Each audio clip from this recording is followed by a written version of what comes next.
ওম শ্রীমদ্ ভাগবত গীতায় নমঃ নমঃ। ভগবান তার বিভূতি যোগের 20 নম্বর শ্লোকে বলে উঠলেন, অহম আত্মা গুড়াকেশং সর্বভূতাশ্রয় স্থিতৌ অহমাদিশ্চং মধ্যং চ ভূতানামস্তৌ এব চ। হে গুড়াকেশ, আমি সমস্ত জীবের হৃদয়ে অবস্থিত পরম আত্মা। আমি সর্বভূতের আদি, মধ্য ও অর্জুন।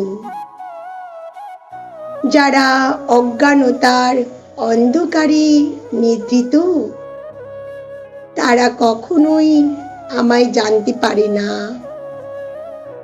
তাই পরমেশ্বর ভগবান বিবিধ প্রকারের জড় ও চিন্ময় জগতের মধ্য দিয়ে নিজেকে প্রকাশ করেছেন।